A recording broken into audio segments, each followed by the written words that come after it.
This brighter, I would like to thank him. I would like to thank our Chief Warden, M.L. Joy sir.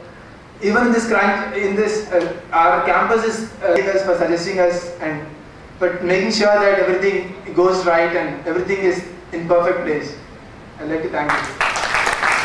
I would like to thank our MCA coordinator, Dr. VKG Govindan sir, for being there with us, for always being of support, and for being here with us in the inaugural function. Thank you.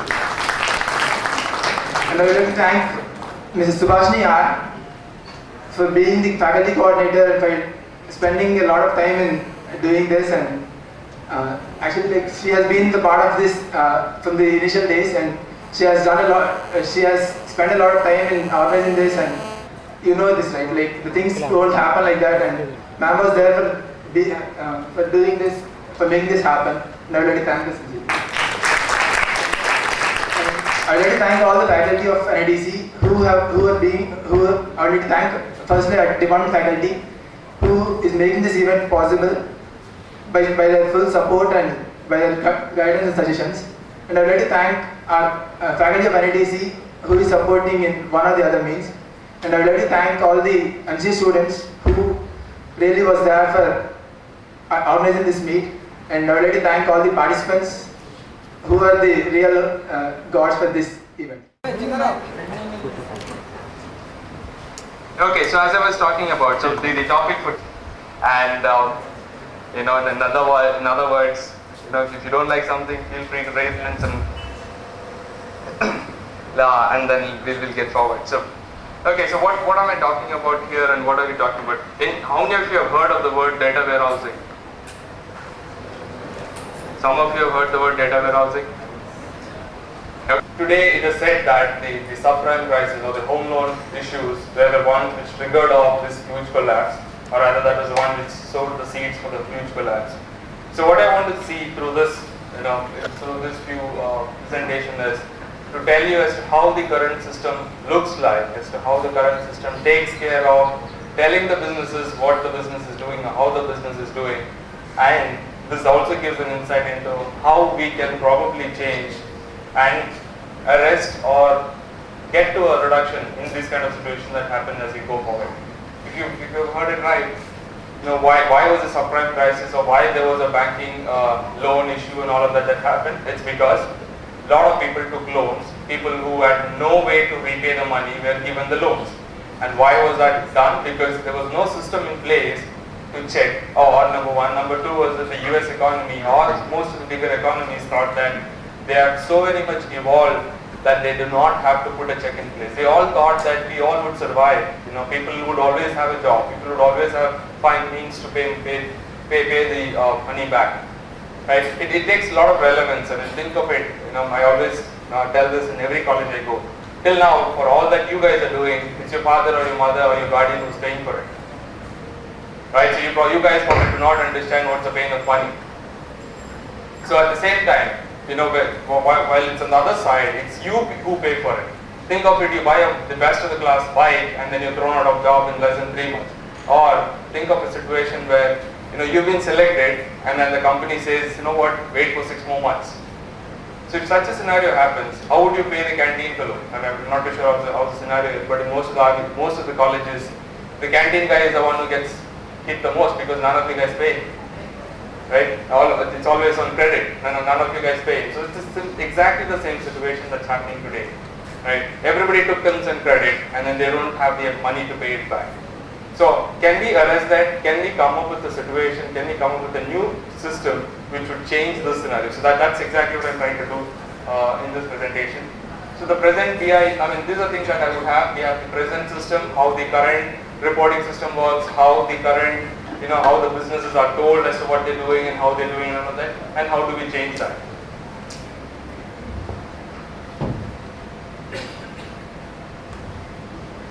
Okay, so this is another example. So probably I've already told this, right?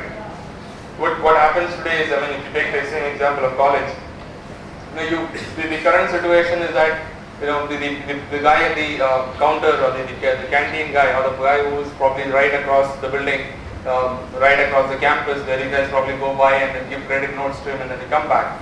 How would that guy keep a note and how would that guy evolve coming back? Okay, so that's one scenario.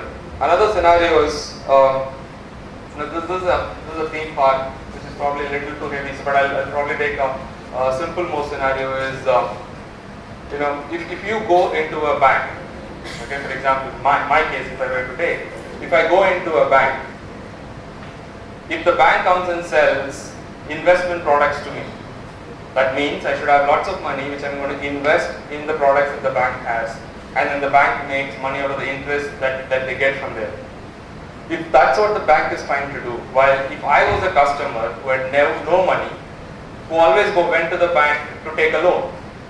So think of it, I go into the bank, I've gone there with my intent to take a loan because I've never had money to invest.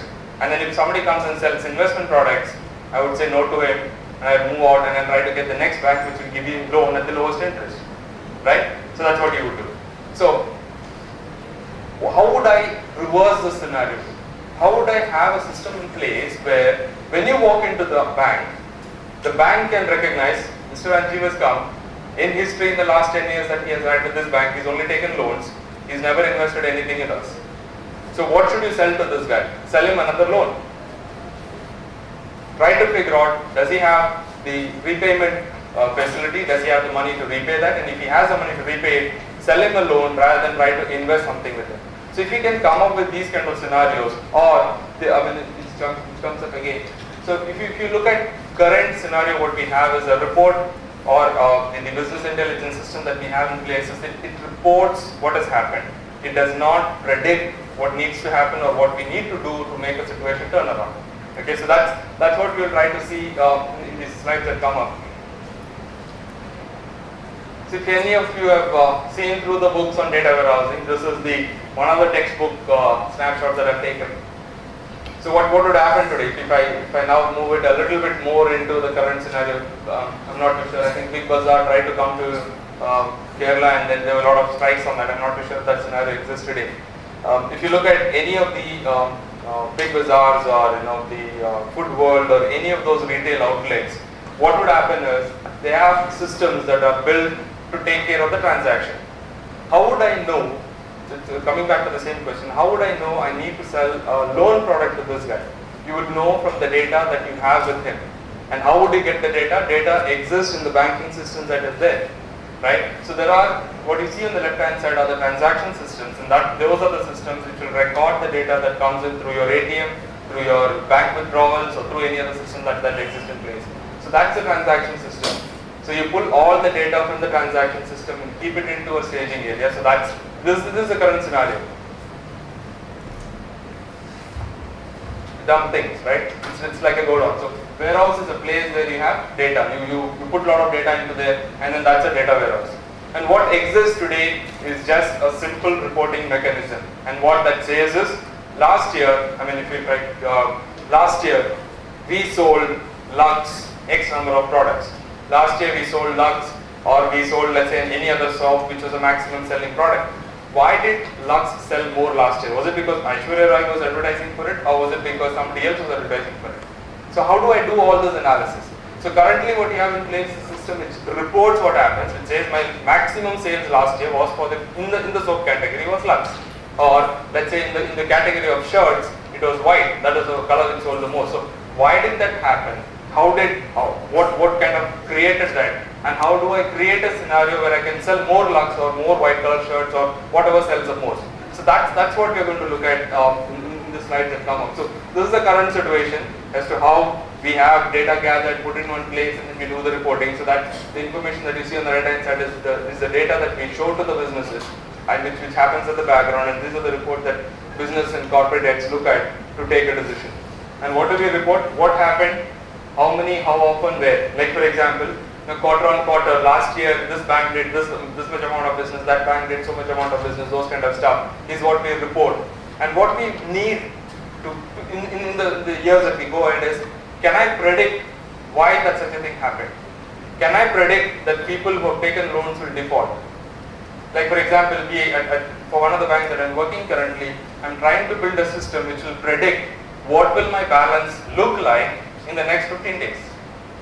an extrapolation, that's what I was talking about. Can I extrapolate the data that I have and say that, you know what, take an example. Who launched Fiat Palio in India? Who was the brand ambassador of Fiat Palio when they launched it 2 years back? If you guys ever seen? Sachin Tendulkar. Did it sell? Didn't sell. You know the amount of money that they put on him? Right? One. Take the other example. i10. I don't know about Kozhikode, but definitely in Bangalore it sells a lot. And it's launched by Shah Rukh Khan. Now can I predict as to why this gap? Isn't Sachin Tendulkar a bigger hero or a national hero or probably a god for most of us here as compared to Shah Rukh Khan? So why did that happen? Can I now say that the next car that gets introduced should be launched by somebody else? Like for example, Abhishek Bachchan and Amitabh Bachchan launched Versa, it never sold. Okay, Amitabh Bachchan came and sold Cadbury's, and Cadbury's had a lot of problem with the products. Did it reverse the scenario? It probably did not reverse the scenario. Well, at the same time, okay, say think of this scenario. Kareena Kapoor has moved from Laksim to all the ITC products now. Okay, what does that mean to the people? Okay, if you again look at the other scenarios, Asin was used, or rather Asin was the brand ambassador for most of the jewellery products in South India alone and not in North India.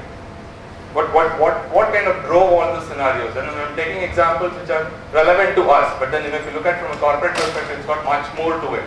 Okay, so can I get to that stage? So that's the analytics that I'm talking about. Can I get to a predictive modeling? Can I, with the data that I have, with all the knowledge that we have, how many of you guys knows what Fourier transform is used for? That was a transform which I never understood when I did all my engineering. Okay, what is that used for? If you guys go back, that's used in some of those predictive modeling. Okay, what is vectors used for? You guys might always be thinking, right? I mean, painful things. For me, they were all the choice questions. I studied for the bare minimum that's required to pass, and then that were all the choice questions which I probably never took up. If you look at these are the things, and I'm just taking examples which are relevant to us.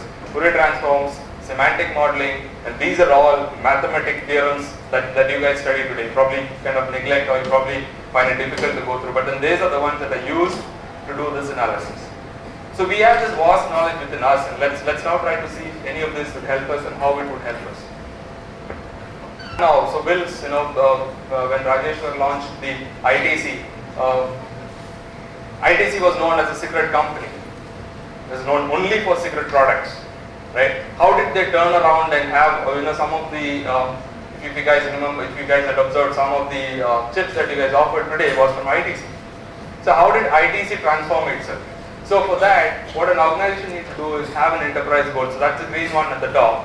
They need to have a goal, and then that need to be driven by business functions.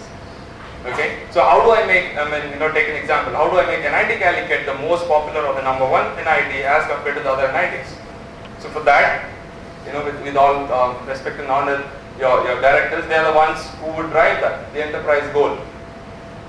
And what are the business functions? Along with your teachers, it's one of the biggest people who will drive it is these, the ones at the bottom, and that's you guys. So if you want to make NIT Calicut the number one NIT or probably even better than IITs, you need to have the business process which is driven by people. In this scenario, it's you guys. So tomorrow when you guys join Accenture is the people who are going to do all of this. I'm not saying Accenture, join any company, okay? So these are the people who will drive the business process. And how would you do that? That's why I was talking about a point that you guys need to have, or rather we all together should come up with a situation where we can evolve all of the situation, the scenarios that's required. So if an organization with the enterprise goal drives it, how do we have it? So if you look from the some of the management principles and terminologies in your HOD used it very well. It says strategy driven, analyst and management driven, process driven. Again, tied back to what you guys are doing today. You've got all your competitions in the process driven. Okay, what is the analyst and management? That's what your HOD and all the people does. And then the strategy is to be driven by whoever wants to drive it. So most of the time, it's the CEO of the corporation who drives it. Okay, so this is how the core competencies all built across in an organization, be it an IT, be it any other place, be it Accenture, be it Bank of America or any of the corporations in the world. Back to my first presentation, the first slide. What we have today is IT delivers reports and dashboards. So that's this part of it. And then what we need to do is decision making is a core competency. how would we involve even you guys in a decision-making process in this institution, or if you take this as a corporation or an organization, how would I involve you guys to do this? For that, we need a business vision sponsorship. So you guys have got it. For Nakshatra, if you take from that perspective, you've got the business vision and sponsorship. The college is paying for it, you've got that, you've got the sponsorship to do that. Okay, so I'll run you through the other things. So this as in this scenario, if you were to look at it, you need to have all the reporting and analysis of what you want to do. So that's the report that you get from the current system. And then the trade-off analysis. So what do I need? Do I need to become the number one from from an all-round perspective, or do I need to be number one in a particular perspective? Like let's say for any of the corporation perspective, do I need to be a good bank, or like Tata's? Do they need to be known as a huge corporate across the globe, or they need to be known as car makers or lorry makers? The kind of crude words that I'm using, but then this is the trade-off that any company would do, right? It depends on what decision that you guys do and how we do it. And how do we do it? Skills development. This again, your HOD touched upon very well. He said, you know what? You need to develop the skills of the people. The way the engineer and technician is put across. Absolutely dot on. It says skills development. You guys, when you come out, you just don't think of who's paying me the highest salary, which is the company that I need to go to, or where I get my salary. Think of how I build myself, where I have all of this to be part of the core decision-making competency. So again, from your perspective, you look at it, how do I become the number one guy? Can I become the CEO of a corporation over a period of time? So that's where it goes to. And then we need other things like experimental design and all of that. So that's required. And then we also have the data lineage here. Changing. So till now what existed? If I were to go back to my days, when I came into a college, when I came into file my admission to my engineering college, I had to stand in a long queue, and then I had to fill in one by one, and then the guy in the counter would send me back for different reasons and all of that. But that's a scenario that's not accepted today. If you look at the corporations across the globe, see how much time would you want to do a booking? Earlier, how did you do your booking ticket? For that matter, if you book your bus ticket or your train ticket or any ticket in this world today, is now in a very short period of time. Look at where the world is trying to change to. Call center operations, it used to take 8 hours before, and now we need to do it in 10 seconds. Airline tickets have to be done in 30 seconds. So if you look at everything over there, right? Built to order PC. Earlier, in my days, a PC was a kind of very premium kind of stuff. But then today, all of us can assemble a PC. So if you want to get to the situation where I'm trying to change the turnaround time from months to seconds, what do I need to do and how do I do it? So that's what we'll see in the next slide. I'll come back to the other ones a little later. So this is what I was talking about. This is purely technical. Okay, so from a technology standpoint, information architecture. So these are the concepts of data warehousing that exist today, which says that I need to build a data model, I need to build a warehouse, I need to build a report, I need to come up with the integration architecture and all of that. And what this gave for the world today was that it just only reported what happened today. And it does not predict, it doesn't allow you to predict as to what is required. So if you look now, what we need is, we need to evolve the process, business, the technology and the application together, so that I can build an information value chain.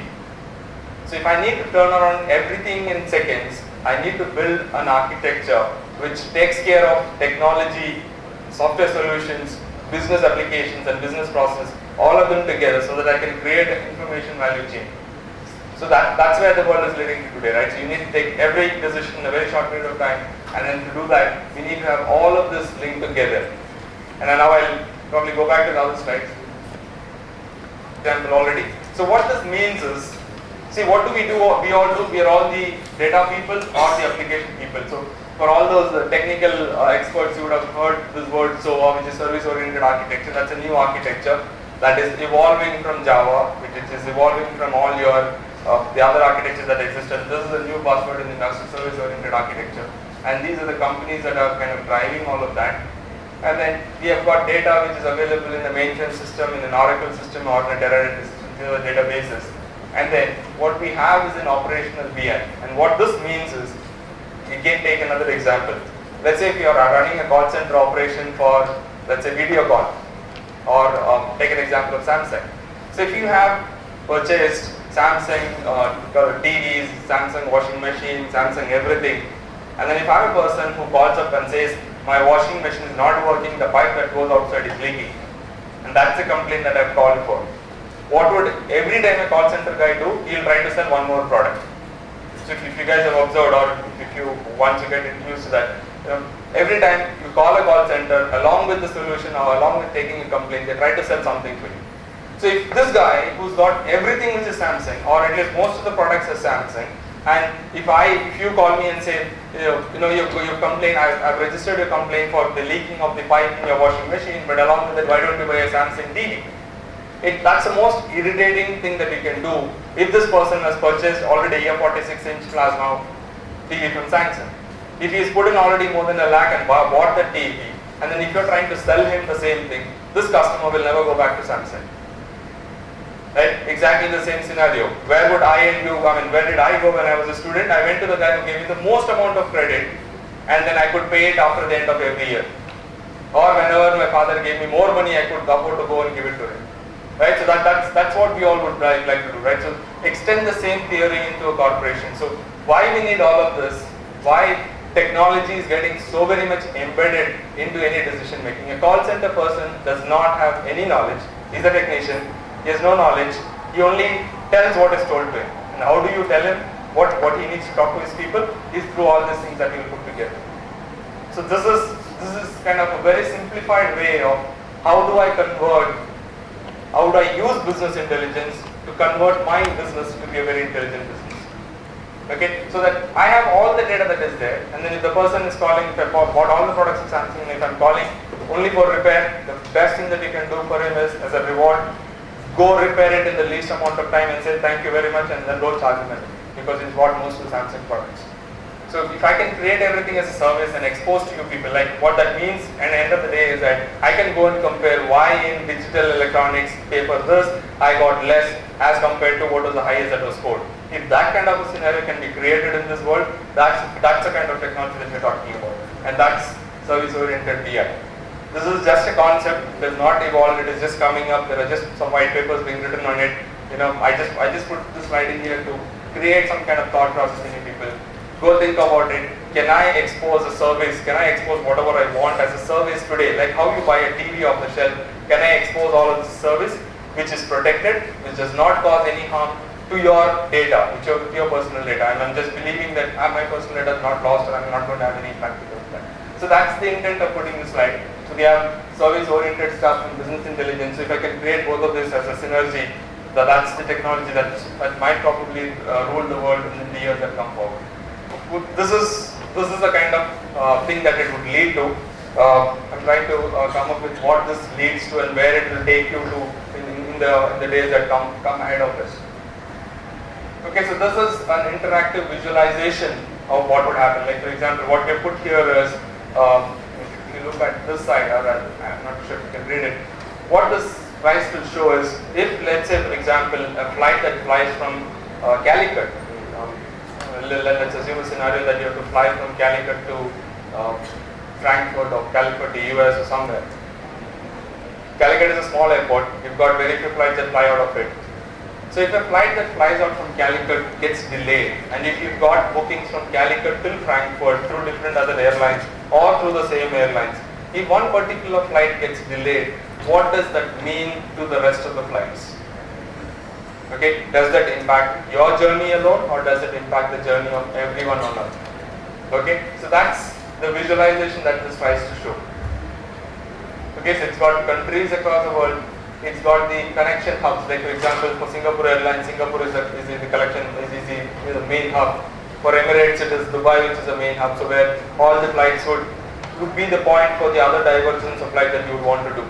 So what this tries to do, and if I put all of those architectures that I showed to you before together, what this can do is a simple, this is a code written in Java, interestingly, which kind of says if my flight from this destination to this destination is delayed, my other flights, so the ones which are in red below are the ones which are critical and which also can have an impact. And if it has an impact, doesn't mean any business loss to anybody. Okay, so this is one example, and similarly, as I was talking about previously, if I can say that a particular advertisement is what cost me anything, or if I put in cricket terms, driving, how would I drive the business intelligence? So business intelligence, as I said in the beginning, is collating data from all the different places, getting the right data, doing the right kind of aggregation, right kind of totaling, summarization, all of that, and then I'm trying to present it to the corporates who will take a decision. So if you remember that conversions kind of a slide that I was talking about, this is what it means in the background. Okay, so future scenarios, and that's the scenario that I was talking about, right, where everything